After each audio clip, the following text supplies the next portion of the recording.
안녕하세요. 맥키네지의 투자 클럽입니다. HLB 오늘 코스닥 지수가 2% 넘게 하락하면서 수급상으로 외국인 쪽에서 64억, 프로그램 쪽에서는 2만 주 넘게 일단 매도세가 나오면서 주가도 7만 원을 하회한 69,600원대 종가상으로 마무리가 되었습니다. 이 부분 한번 살펴보도록 하겠습니다.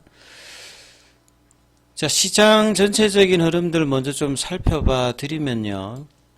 주말을 앞두고 있었고, 이제 최근에 이제 FMC 이후에 제롬 파월 연준 의장이 이 9월 달까지는 4번의 이제 내년도 금리 인하 이야기가 있다가 이 점도표상으로는 2번 정도 인하 이야기가 이제 나오면서 미증시가 이제 올라갈 때 우리 증시는 디커플링이 되었는데 미증시가 하락하면서 국내 증시는 또 여기는 또 연동하는 약세 흐름을 또 이어간 부분이고요. 오늘도 외국인들이 거의 양시장에서 코스피 코스닥 합쳐보면 거의 한 9천억 이상의 매도고 선물 쪽에서도 한 2,800억대 매도가 나오면서 근데 연기금도 이제 아침에는 좀 매도하다가 이제 다시 이제 코스피하고 코스닥 쪽에서는 1,870억, 51억, 그래서 한 2천억 가까이 일단 매수를 했습니다.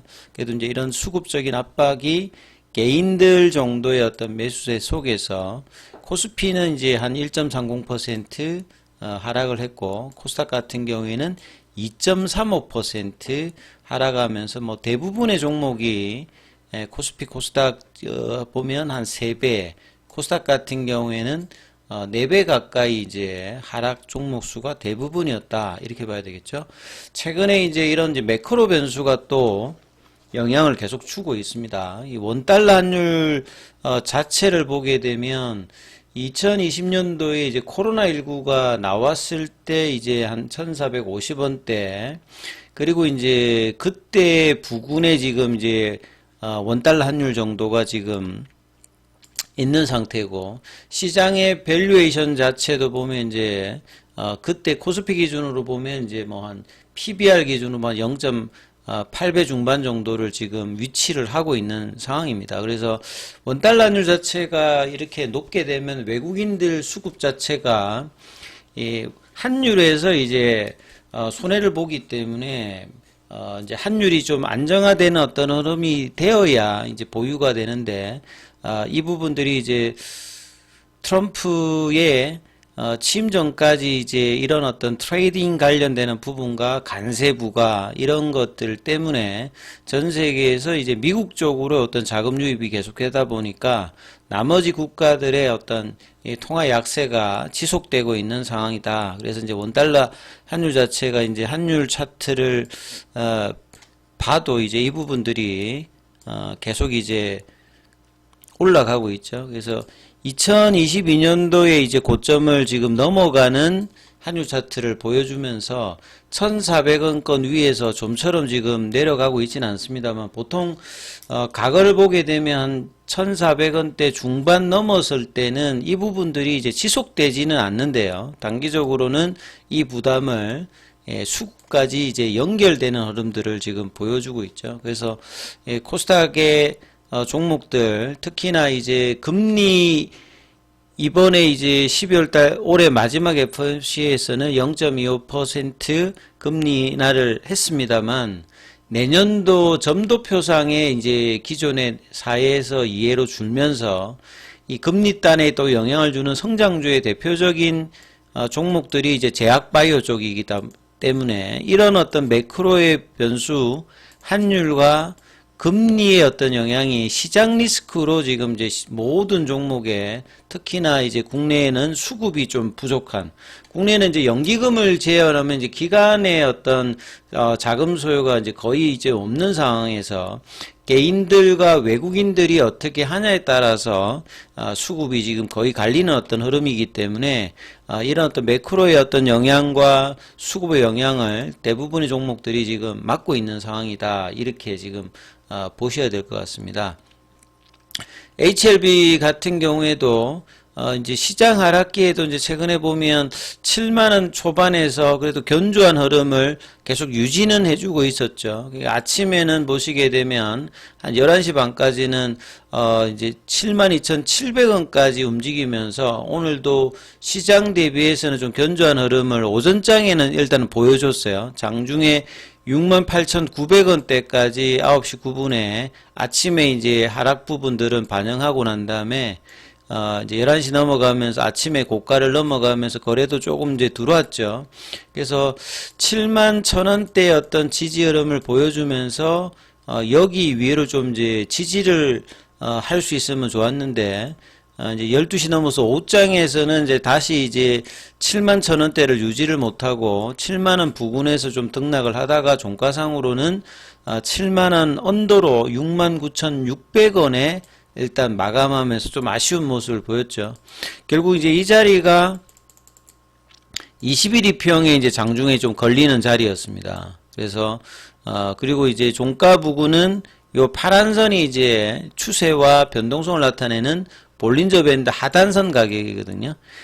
오늘 기준으로 하단선 가격이 69,300원대이기 때문에 그 윗단에 일단 존재를 하고 있는데 이제 거의 이제 요 구간대에 보면 한 1주, 한 2주, 3주, 그러니까 좀 러프하게 보면 거의 한 달 동안에 지금 7만 1,000원대, 요 가격이 이제 피보나치 추세 가격대입니다. 그러니까 이 가격대에서, 이제 좀 윗단으로 올려가는 시도가 이제 77,900원대까지 나왔던 12월 달에 흐름도 있었습니다만 그 이후 다시 이제 음봉이 나오고 난 다음에 반등이 나왔고 이번 주에서는 다시 이제 월요일을 제외하면 화요일부터 수, 목, 금 4일 동안에 일단 좀 내려오면서 볼린저 밴드 하단까지 다시 또 내려오는 모습을 보였죠.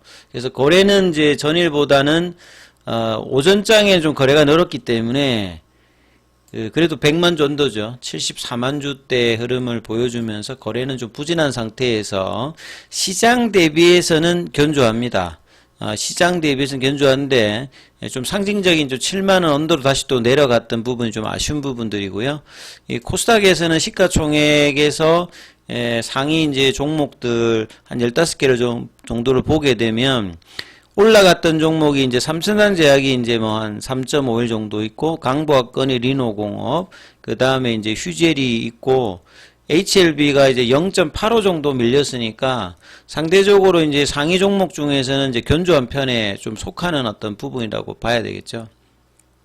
시장 전체적인 대비해서는 그럼에도 불구하고 좀 양봉을 좀 못 만들었던 부분들 그리고 결국 이제 지난주의 연봉과 이번 주의 연봉의 시가를 월요일 날에 좀 회복을 했습니다만 그 다음에 이제 거래량 없이 나왔던 이 연봉의 시가 라인을 그 다음부터는 좀 회복을 못하다가 오늘 장중에 이제 그 시도를 하다가 다시 또 윗꼬리를 맞기 때문에 계속 이제 저항대 구간들을 만들면서 이제 이번 주 좀 내려왔기 때문에 이 부분들이 이제 다음 주하고 이제 그 다음 주 12월 30일이 이제 폐장일이기 때문에 12월 25일은 이제 성탄절로 또 휴장이기 때문에 거래일 수로 보면 이제 5거래일 정도가 남아있는 이 상황이기 때문에 이 7만원대를 깨지 않는 상황에서 최대한 윗단으로 올려놓고 이제 올해를 마무리해야 되는 상황인데요.